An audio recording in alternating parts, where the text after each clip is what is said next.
Cherries are playing on a Thursday night, and truth be told, I could get quite used to that, as long as it's places like Warsaw, Bratislava and Bruges we're playing at. And you know what? Maybe this season it could happen, because the Cherries are in good form, and if little old Bournemouth beat Ange Postecoglou's side, we'll only leapfrog them in the table. Yes, we're 13th at the moment, but the gap between us is shrinking by the day. So, can we?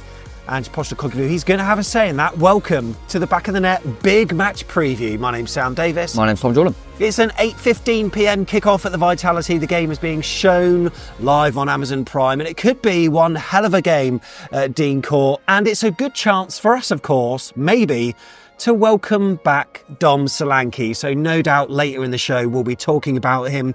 What we hope is that we won't be talking about him too much in the second look. And sadly, the last time we played Spurs at home, we weren't talking about him either that much. It was all about Maddison and Kulusevski. Yeah. Here's what happened.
And we've got to do backhands.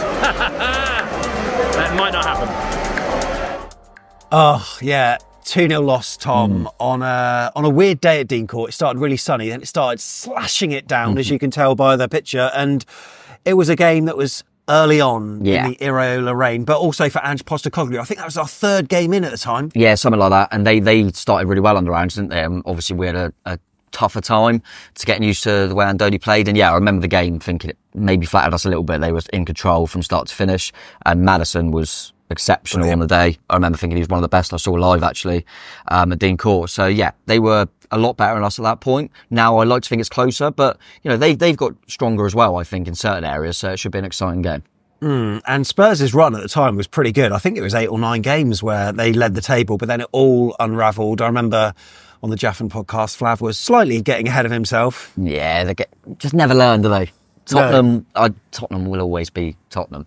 But yeah, they still had a decent season, I think. What was they, finished 5th in the end? Yeah, they finished 5th. So they finished just outside the Champions League places. Now, this, of course, is match week 14 for both clubs. And as the league table shows, Spurs are 7th on 20 points at the moment. If you rewind to last season at this stage, after 13 match weeks, they have got 6 more points this season.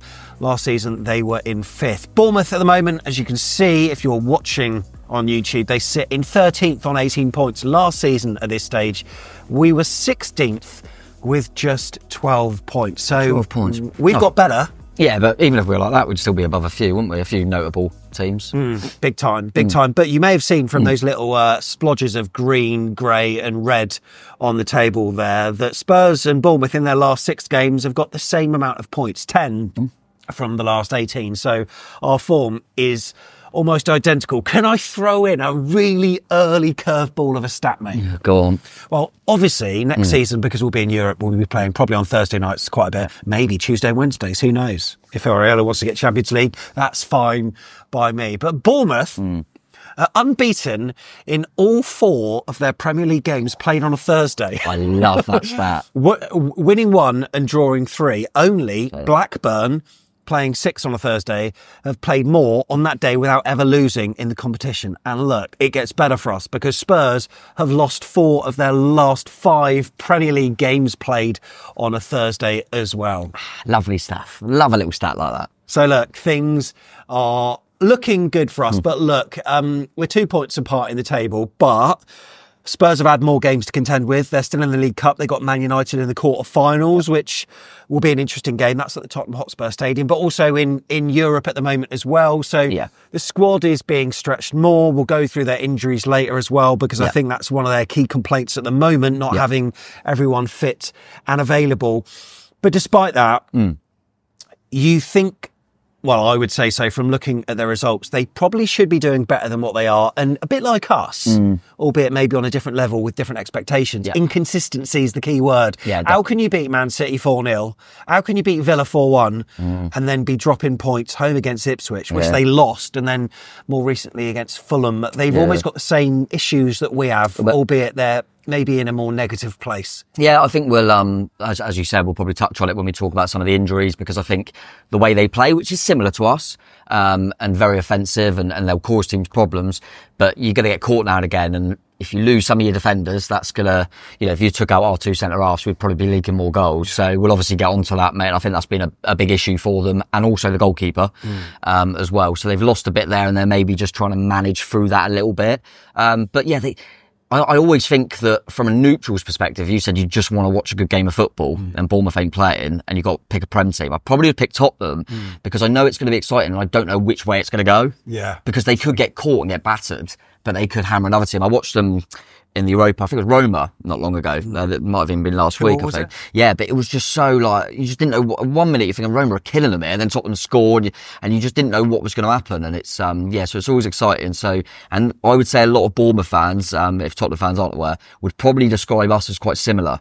So that's why we're anticipating quite an open football match and a game that could be a bit basketball-like and end-to-end, which will be good fun. Yeah. Ange Postecoglou, he got a lot of Spurs fans on side pretty quickly. They all had songs for him very early doors. But I do sort of wonder a little bit if he was more of a negative character, like your sort of Conte type recluse that didn't really engage with the fans. Do you think that he'd have the stay of execution he has? Because a lot of Spurs fans are actually talking about, should he be going? Which is mad. Yeah, it does seem a bit mad. Yeah, it does. But I think ultimately the difference, the Conte and Ange one, you say, well, Conte's been there and done it more at a higher level, and at bigger clubs. But Conte, the way he is kind of a bit like his football sometimes. And you could think, they're just trying to stay in games. Yeah. Ange is kind of, let's have a go, mate. Do you know what I mean? That's awful, but you know what I'm trying to say. Yeah, I didn't realise he was from Scotland or Wales or wherever that accent was from. It's that kind of meme, that's just who we are, mate, and all that stuff. It's ever going, mate. Yeah, well done, Sam. But yeah, that kind of stuff. But I was speaking about this not long ago. I do kind of feel, and it's not trying to be asked, because I actually quite like Ange, and I think and I always rate a manager that has a go in that sense. He's not young, and he's only ever managed in Scotland. He's managed Australia, and he's managed was it in Japan? Yeah. If you're that good a coach, I think you go to an elite league quicker. Yeah. Do you know what I mean? I don't know. That might be just a coincidence and he's been happy there, etc., etc. But that's, for me, I'm kind of like, why is he not being picked up quicker? But remains to be seen. I'd be shocked if they just pulled the trigger at any time soon. Yeah. And I think he'll get the best out of them, and I think he's a character that the fans will continue to warm to. Absolutely. So, look, we need to concentrate on their transfer business before the season began. And, look, this is going to be tugging at the heartstrings of many a cherry that will be watching this. We're not going to mention his name just yet, because we'll look at the transfer activity for July, where a few players are out the door. Of course, Eric Dyer, who was with them for a long time, went to Bayern How did he do that? Munich. How did he manage that? What? Dyer, I know. He's done all right there. Yeah, I know. Joe Rodon as well. Leeds United, Perisic as well, and Ndombele, Tanganga, Højbjerg, of course, Gil. Yeah. Through the door as well. They paid a lot for Archie Gray. They did. They obviously see a very high ceiling there, which I kind of do appreciate. It felt a little bit like when we got Alex Scott. So he looks like a young player in the Championship and then you get him before someone else does. I mean, he's a bit more versatile as well. He's had to fill in at fullback quite a bit. But high ceiling. And then they obviously kept with Timo Werner, who they had on loan. And Bergvall we haven't seen much of, but he's another one that I think they're looking to the future. And it seems like that anyway. And Odebear, who I think I actually mentioned when we played Burnley last season, I thought he was their best player. Yeah. But he's had injury problems, and then they signed a striker as well. Yeah, this kind of striker that we know very well. Dom Solanke. Who said that? Who said that they thought he'd probably go to Tottenham? You on AFTV in America, in Los Angeles, because we went apparently. I just felt, I said it at the time, but just Tottenham fans, I've said it already in this video how there are similarities to Ange Ball and Iraolable. So I just thought, if they're giving Ange the kind of, they're saying to him, like, what kind of striker do you want? I don't get why they wouldn't go for Dom, because his pressing, the way he is, he wouldn't take as much adjustment time. Yeah. I know we could say it was a purple patch in terms of goals, but the actual style of player, absolutely, just fits Ange Postecoglou style of football. So it fit like a glove for me. And I do think he'll continue to get better, and he's already started pretty well for him. We'll talk about Dom more in a minute, and also Odobert as well through the door, and a couple more players out, as you can see, including Ollie Skip going to Leicester for a fair whack of money. They've also got players coming in as well later on, deals in the future by the looks of it, which is, I didn't even realise that was a thing, but it kind of is, because Liverpool with Mamadashvili, etc. And all that kind of stuff. So they've got... Go on, pronounce the names then. Go on then, pronounce them. Vuskovic. Oh, is that right? Yeah. But in terms of Dom, right? This is the thing I'm a little bit confused by with him, because I know you said about Andoni Iraola, Ange Ball, similar styles of football. It feels like at the moment though, like, do you remember when Dom was given the responsibility from Andoni Iraola? It sort of shifted, like, just score goals, just score goals. Obviously, his work rate was naturally high anyway. But it almost feels like Gary O'Neill's style is a bit similar in some ways in terms of what he's asking Dom to do, because a lot of running. Ange is almost putting the responsibility on him, or maybe Dom's doing it because others aren't doing it, but being the target man, link-up play, etc. It feels like he's almost doing too much rather than just the responsibility of scoring goals. Yeah, it is interesting. I do wonder if there's a part of Dom, because obviously we know he can do that, that's doing all that hard graft, because, you've just signed for a new club, you're trying to prove yourself. So you have to. Yeah, and then maybe he's not in them kind of striker, natural instinct positions, which we've had with him in the past, haven't we? And he always does that when he joins a new club by the looks of it. I mean, look, he hasn't made many moves in his career, but it's always a period of, bedding in, foundation, and then once he knows the system, then he'll go for it. Yeah, and I do think a lot of it's confidence with Dom as well, because even last season with us, yes, he got the goals, he's still always selfless, wasn't he? You still thought, God, look how hard he's working for others. It just felt like when he got the chance, he was finishing them more than he has done in the past, and I think that'll come for him. But maybe when they've had a bit of a dip, and like you said earlier, the inconsistency of it, he's kind of doing stuff that he maybe... He's grafting out wide and stuff. You think just stay in there a little bit. And I wonder if kind of they were in a better vein of form, that he'd be a little bit more likely to just stay up there. In some ways, it's not dissimilar to Evan Nilsson, really, is it? In terms of the work. I mean, Bournemouth fans can see exactly what he's doing, but when you're a fan of a club, there's nothing better. I said this on another stream. There's nothing better than seeing the new guy through the door, hitting the ground running, and getting numbers straight away. He's not doing that. He's got 4 goals, is it, for Spurs? Maybe 5. Yeah, I don't know about Europe as well and stuff. And Evan Nilsson is the same, but his assists, his overall play has been so good for them. Which leads us to the question. We put out a video which was slightly fish and roddy, but it was also asking a legitimate question at the time. I think you can chat to different fans who would still give you opposing answers on this. We said, have we had Spurs' pants down with the amount of money that we got for him?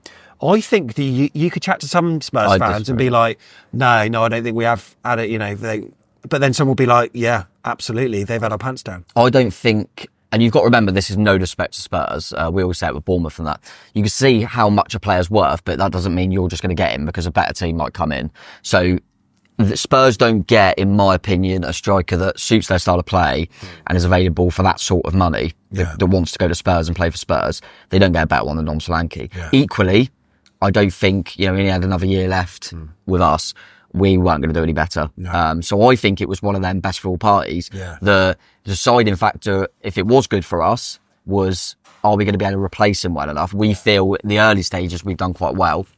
And what I think is a better question, in terms for a Bournemouth perspective, is if you went back now, would you stop Solanke going and not getting Evan Nilsson? And I think it depends. If we just rejected the bid and kept Dom, happy days.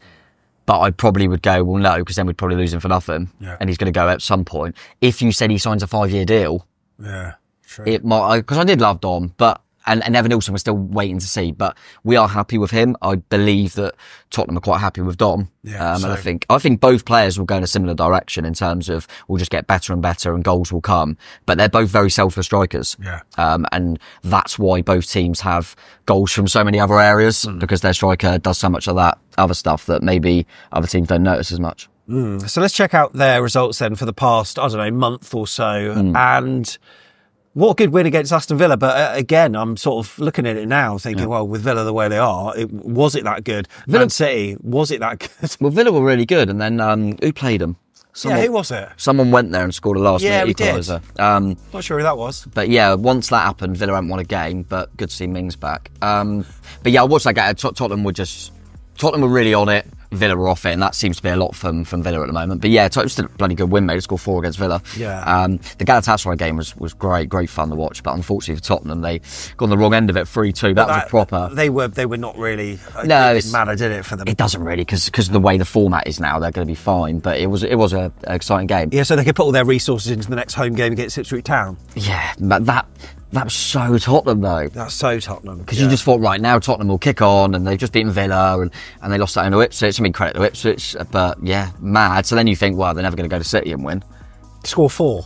Oh, no. City didn't play that bad, but Tottenham were really clinical. And this is not just to be fair to Tottenham, because everyone's saying about City now, well, aren't City any good anymore.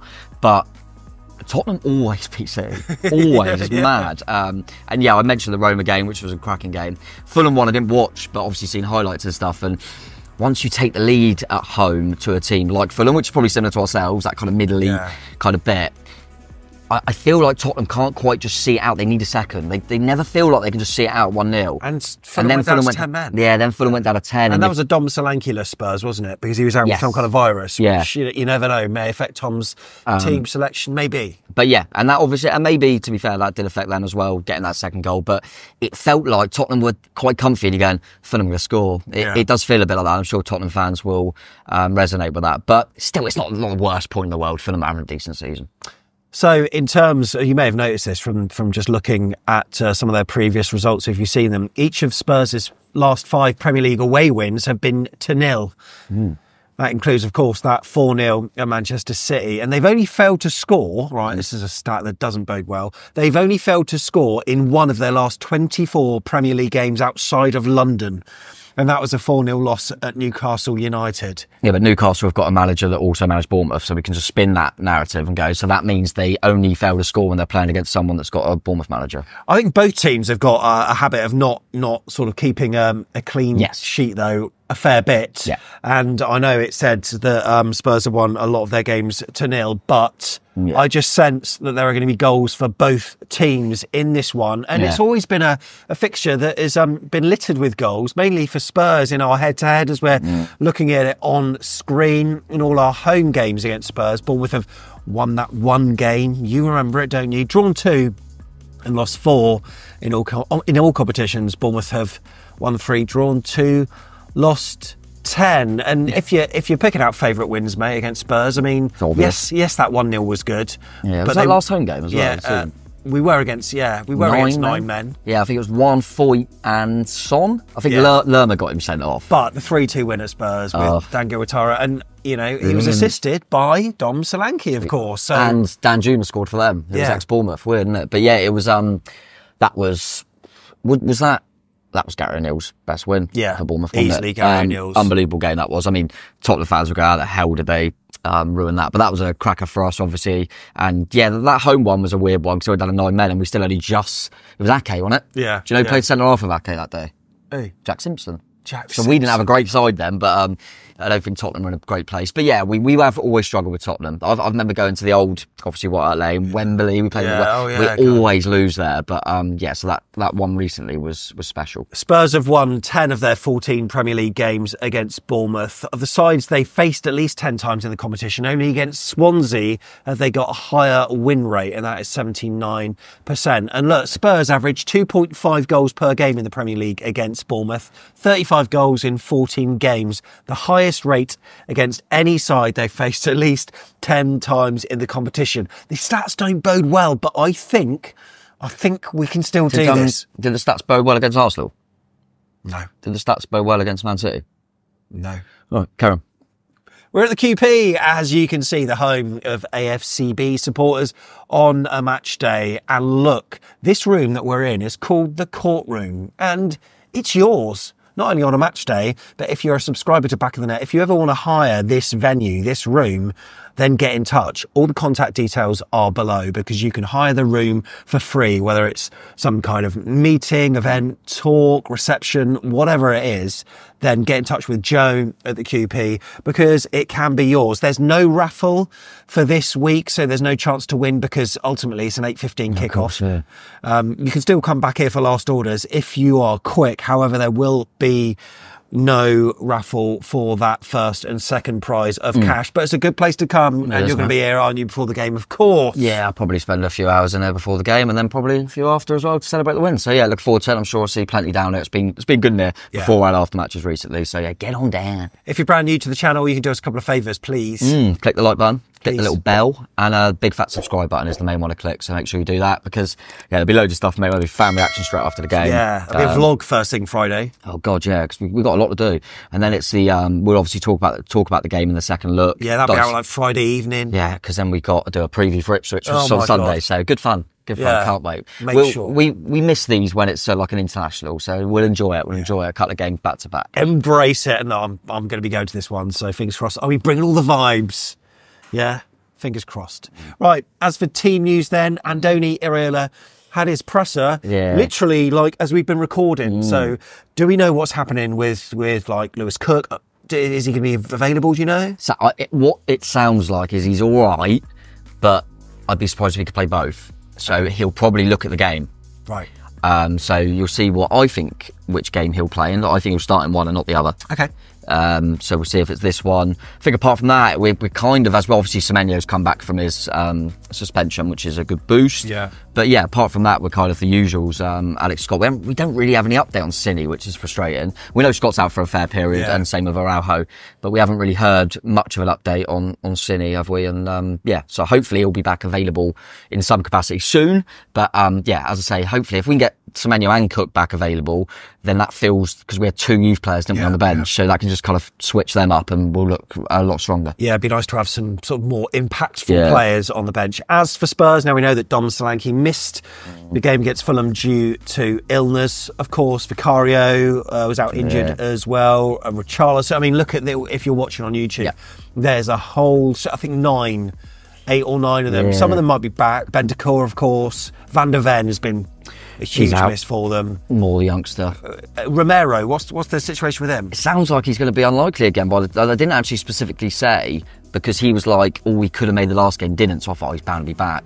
But he didn't really, he just kind of said there as they were, apart from a few, and didn't mention him. So I think he might be out. Right, okay. By the sounds of it, obviously Odebear is out. I know Archie Gray's close, but I think even if he is available, he'll probably be on the bench. Solanke, when it's an illness, I think, as kind of said, we're going to see how he is in training and stuff, because he's not 100%, he'll play.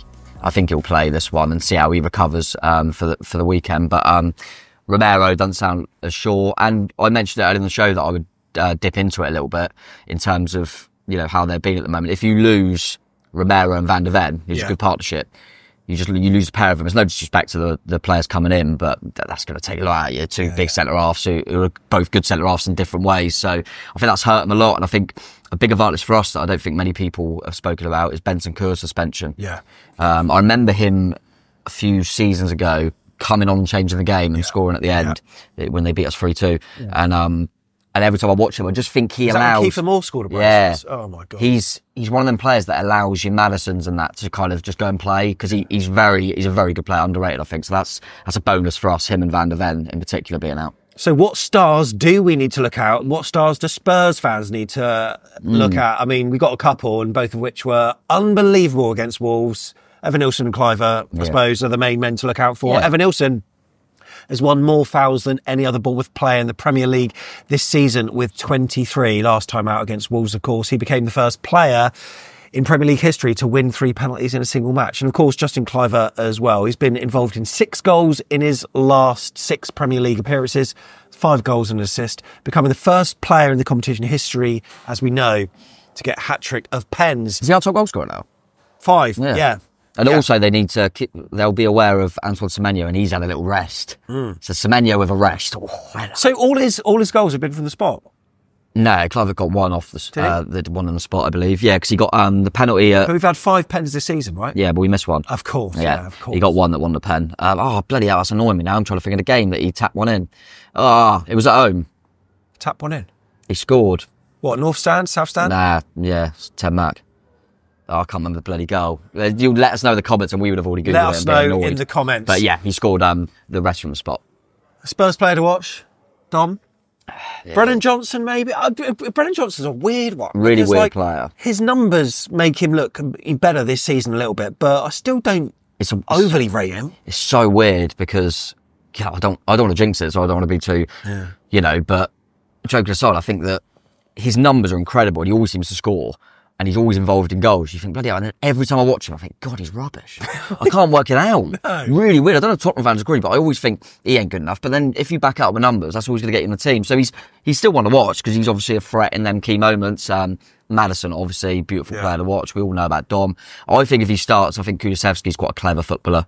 That can pick up little pockets that you may be missing. So yeah, I mean they're a team full of good players. The both fullbacks will bomb on all day, but it also means you might be able to catch them. So yeah, be interesting, mate.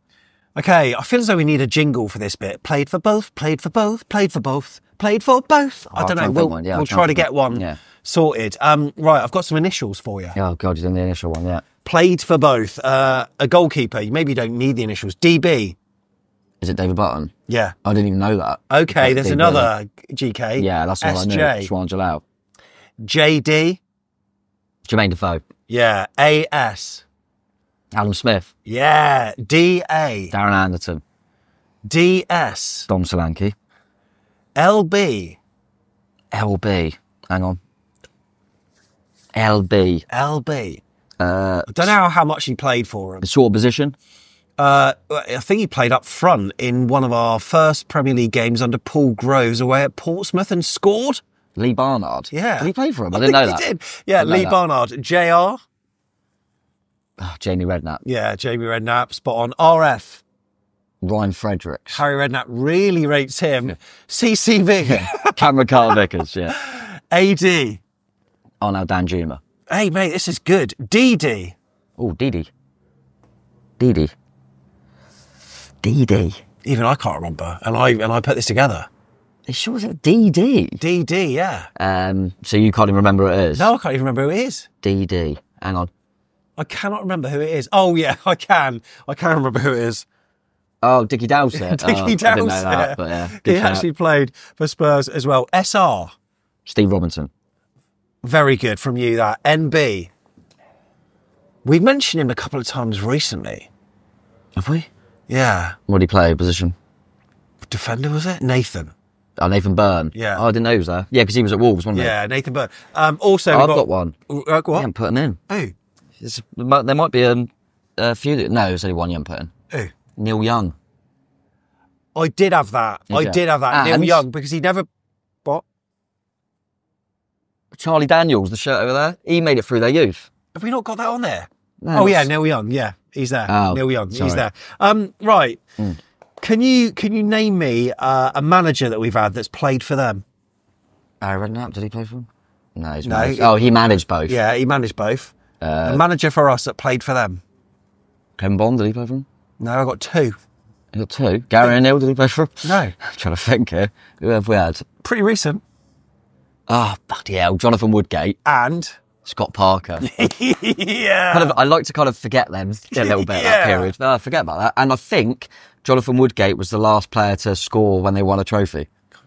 Bang on. When was that? Back in... God, was that BC? Don't talk to him. Don't talk to him. Simon Hooper is in charge for this game. He was the referee for our away game last season against Spurs. What score? We lost. Yeah. In terms of Matt Stats, who's looked at the last 4 league games for Spurs, these were 3 home games. Villa Ipswich and Fulham, and one away game at Man City. Spurs, of course, gained 7 points, but won the 2 hardest games of Man City and Villa, and lost in the relatively easiest one to Ipswich. The average positions of the starting lineups, if you're watching YouTube, can be seen on the screen. Barring the Man City game, Spurs played pretty aggressively, typically with the wide men up front. I mean, look at that. This is going to be such an interesting game because, like, who's going to have more of the ball? Probably them, I'm assuming. But I'd have thought so. But we're happy with that, right? Yeah, we're happy with that, and they're kind of happy with the other team having the ball sometimes as well. But I think they'll try and go on it a little bit more.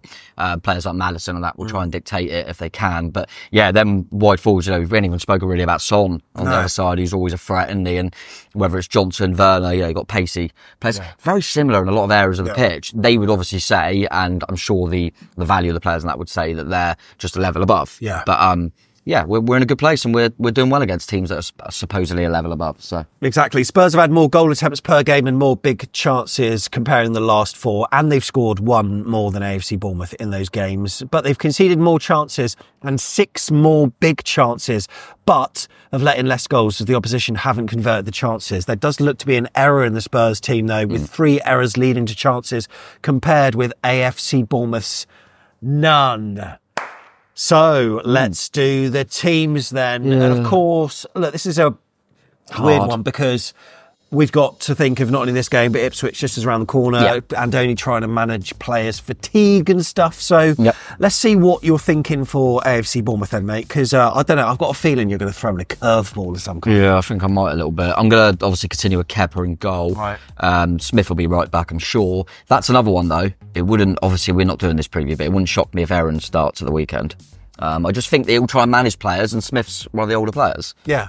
Played a lot of football. I think Zabani will obviously play. My curveball, I think Dean Howson's going to play. Oh, okay. I think Senesi's not been quite to his levels. He hasn't been awful, but he hasn't been quite to his levels. He's on 4 yellows. We've got a really good centre-back available. I think he'll look at Ipswich as being a little bit more direct and physical, and maybe Senesi will be good for that, whereas Howson might be better on the ball, a little bit more pace in with Dom. To be like Brennan Johnson on that side. Yeah. Pacey, maybe. So I just think Howson will play one of these 2 in my opinion, and getting ready for Celesi's inevitable ban. Kirkers will definitely start left back. I'm going to put Cook in with Christie, not Tyler Adams. Nothing against Tyler Adams, played a lot of football. But that could easily be not Adams played much football, sorry. Yeah, if Cook done quite, but I just think he'll be, if what I think, and that is that Cook can only play 1, I think that's probably the same for Adams, right, in terms of starting. Okay. I think he's going to go Cook and Christie for this one, and with the hope that he can do Adams and Christie for Ipswich, just because I think Cook can get around the pitch a little bit more, and he'll probably expect Tottenham to have more of the ball than Ipswich. Kluivert continuing the 10 after the hat-trick. Going to put Tav on one side. I'm going to, no fault from Brooksy, but Semenyo's going to come back in. Evan Nilsson up front. I hope Evan Nilsson's all right to make both games, but that's another one that you could see him try Semenyo up top again and play now. You've got to remember this. It's not just this week. It's a busy schedule, and you want to keep them all fit and fresh. So, but that's what I'm going to go with, mate. Okay, and as for Spurs, now, just a little bit of a clue. Tom sends me his predicted teams, but based on what he's heard today, you may have switched this up slightly. But talk me through, because they're in a sort of similar formation to us, right? Pretty much. Obviously, they've got the Scummer in goal, Fraser Forster, because Vicario's injury. He's all right. Goalkeeper massive, by the way, huge. But I remember Bedekofobi leaping above him, scoring against him for Southampton. So he'll get booze, which is always, I love it when the goalkeeper we don't like. I mean, I don't know why we don't like him, just play for Southampton, but it's always good fun. But he's all right. Pedro Porro at right back and Udogie at left back. I love them both. I really do like them, but they are going to get caught at times because they're so forward thinking. The change I've had to make is at centre half. I was going to go Romero and Dragusin. By the sounds of the press conference and reading between the lines, I don't think Romero is going to be available. So it could be Davies. So I'm going to go Ben Davies, So but it could be Romero if Romero. But I'm going to just slot Dragusin to the right centre back and bring in Ben Davies. I'd much prefer that. No disrespect to Davies, but Davies and Dragusin, I think Evan Nilsson causes them problems. So that's a real hope for me. Do you think when they signed Udogie in the transfer window, all the Spurs fans sang, "How much is Udogie in the window?" Because that's what they should have. Did you just think about that then? No, but that's what they should have sang. Yeah. Rubbish. In the midfield, I'm kind of going to... They've been playing... I'm going to try and make a little bit of a change. I think Sarr's a good player, but I'm just going to take him out and go... They'll play Basuma, definitely, I think, because he'll be the deepest. I think they'll play Maddison a little bit deeper because they'll go get on the ball, dictate the game, and have Kulusevski in more of the 10. I think they'll go for that. Brennan Johnson on the right, Son on the left, and I think Dom Solanke will have enough to start the game. Hope they'll get a lead and then probably try and take him off. But yeah, I do think, especially with Richarlison out, I think they'll try and play Dom if he can. And if it was just an illness, when Dom had that for Dom, he's a good character. He's usually fit, isn't he? Yeah, we'll clap him, but hopefully he has an off day. Right, prediction time. Let us know in the comments. There's going to be no roast dinner for this one. Are we still doing predictions after your hideous one at Wolves? You went, just got a feeling this is going to be 0-0. It wasn't 0-0 after about a minute. I switched it to 2-0 and we did win by 2 goals. But, yeah, agreed. Look, I think there's going to be goals for both teams. That's what I will say for this. 0-0 then. 3-2. Oh, I was going to do 3-2. I can't do the same as you. No, I'm not doing the same as you, no. You know what? Oh. You have 4-2. I'll go 3-2 then. Yeah, I think it's got everything about this game feels like it should have goals. So I'm hoping it does. I'm hoping obviously we get there. I'm just hoping that if them centre halves are Dragic and Davies, that will cause the fullbacks, will cause them a lot of problems. And we've been a little bit more clinical lately. So as long as that continues, I think we could nick it, mate. And on the show, we're not always like just thinking, I didn't predict us to beat City or beat Arsenal, but I just got a feeling that we're going to win this one. But equally, Ipswich at the weekend haven't won a home game yet. I know. They're going to beat us. Bournemouth. But I think we've nicked and then they've had more time as well to prep and rest and all that kind of stuff. So that's true. Quick turnaround. We've got a little bit more time than Tottenham, to be fair. They play on Sunday, didn't they? So that's always good. But yeah, I think we just have a little bit too much. But then equally, if you offer me a draw now, I'd probably take it. Yeah, I'll take it. So yeah, it's a good point if you get it against Tottenham. But we'll see how the game goes. Spurs fans, if you go in, last train back from Folkestown's at 22:14.